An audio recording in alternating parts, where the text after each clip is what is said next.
नमस्कार मैत्रिणींनो, सर्वांना श्री स्वामी समर्थ.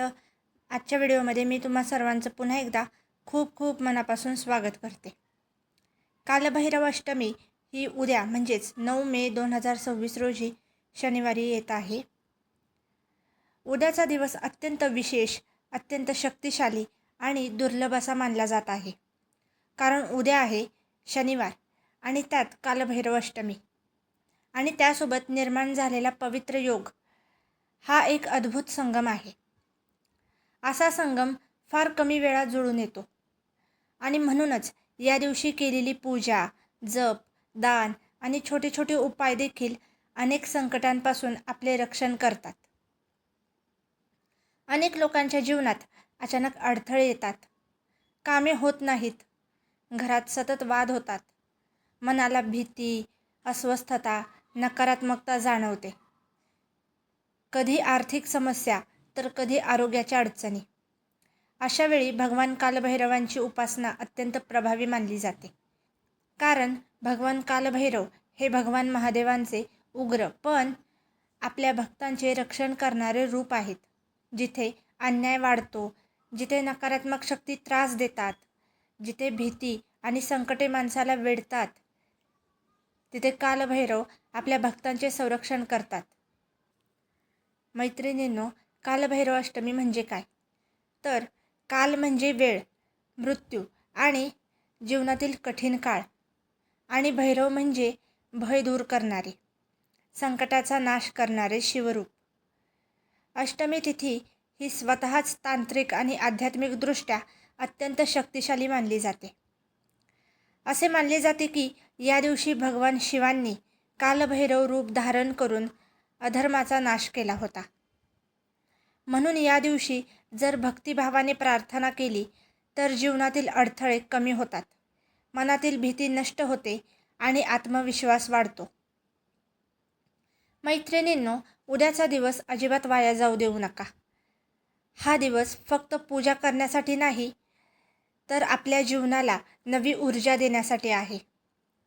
उद्या सकाळी लवकर उठून स्नान करा, घरातील देवघर स्वच्छ करा आणि शक्य असल्यास भगवान शिव किंवा कालभैरवांच्या समोर तेलाचा दिवा लावा. त्यानंतर शांत मनाने कालभैरव अष्टक म्हणा. असे मानले जाते की कालभैरव अष्टकाचे पठण केल्याने मनातील नकारात्मकता दूर होते, अचानक येणाऱ्या संकटांपासून रक्षण होते आणि अडकलेली कामे मार्गी लागण्यास मदत होते. जर तुम्हाला पूर्ण कालभैरव अष्टक म्हणता येत नसेल तर फक्त ओम कालभैरवाय नमः इतका मंत्र जरी श्रद्धेने म्हटला तरीही लाभ मिळतो. हा मंत्र 11 वेळा, 21 वेळा किंवा 108 वेळा जपा.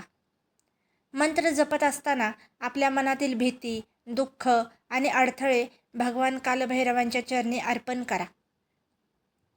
मैत्रिणींनो, या दिवशी काही छोटे छोटे उपाय देखील अत्यंत पुण्यदायी मानले जातात.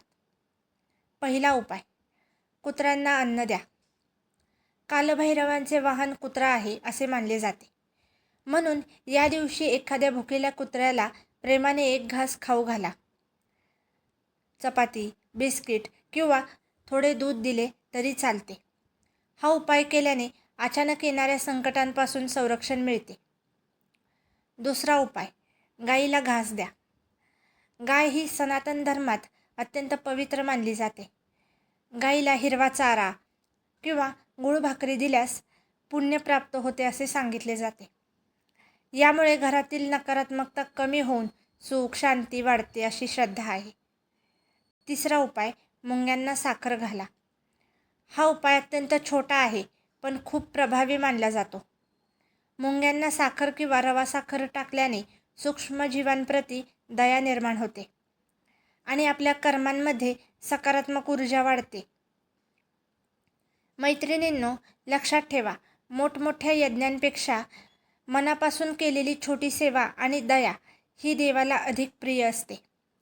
आजच्या काळात प्रत्येक माणूस काही ना काही संकटातून जात आहे. कोणी मानसिक तणावात आहे, कोणी पैशांच्या अडचणीत आहे, कोणी नात्यांमध्ये दुःखी आहे. पण अशा वेळी श्रद्धा आणि सकारात्मकता माणसाला पुन्हा उभे राहण्याची ताकद देते. उद्याचा हा पवित्र दिवस आपल्याला एकच संदेश देतो की भीतीवर श्रद्धेने विजय मिळवा. जर शक्य असेल तर उद्या काळ्या कुत्र्याला अन्न द्या. शिवमंदिरात जाऊन दिवा लावा आणि आपल्या आईवडिलांचा आशीर्वाद घ्या. कारण ज्यांच्या आयुष्यात आशीर्वाद असतो तिथे संकट जास्त काळ टिकत नाहीत. मैत्रिणींनो, भगवान कालभैरव हे फक्त उग्र देव नाहीत, तर आपल्या भक्तांचे रक्षण करणारे करुणामयी रूप आहेत. जो भक्त प्रामाणिक मनाने त्यांची प्रार्थना करतो त्याला संकटातून बाहेर पडण्याची शक्ती नक्कीच मिळते. चला तर मग उद्याचा हा सुंदर आणि शक्तिशाली दिवस भक्ती, दया, जप आणि सकारात्मकतेने साजरा करूया.